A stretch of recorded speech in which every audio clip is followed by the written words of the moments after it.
Sir, cancer last స్టేజ్లో ఉన్న పేషెంట్స్కి పాలియేటివ్ కేర్ సెంటర్స్ చాలా సపోర్టివ్గా ఉంటాయి అని విన్నాము. కరెక్ట్. ఏ విధంగా క్యాన్సర్ పేషెంట్స్కి లాస్ట్ స్టేజెస్లో ఈ పాలియేటివ్ కేర్ సెంటర్స్ ఉపయోగపడతాయి? పాలియేటివ్ క్యాన్సర్ కేర్ అనేది చాలా హ్యుమానిటీ తోటి కంపాషనేట్గా ఇవ్వాల్సిన కేర్ అన్నమాట. క్యాన్సర్ని మనం వైద్యం చేయలేనప్పుడు, అంటే మన వైద్య పరిధి దాటిపోయినప్పుడు వాళ్ళకి సపోర్ట్ ఇవ్వడానికి ఏర్పడే సెంటర్లు పాలియేటివ్ సెంటర్స్. పేషెంట్కి క్యాన్సర్ మనం తగ్గించలేం కాబట్టి వాళ్ళకి వచ్చే పెయిన్ కానివ్వండి, ఇబ్బందులు కానివ్వండి, రిలీవ్ చేయడాన్ని మనం పాలియేటివ్ కేర్ అంటాం.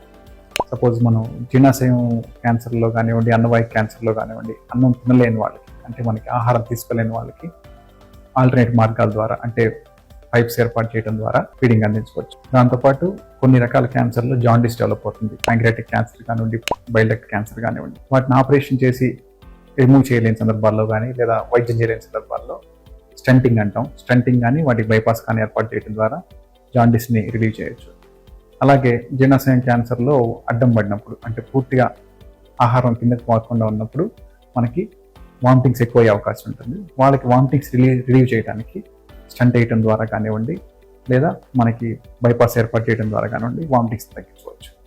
దాంతోపాటు మనకి మోషన్ బయటికి రాకుండా ఉండే క్యాన్సర్స్ కొన్ని ఉంటాయి.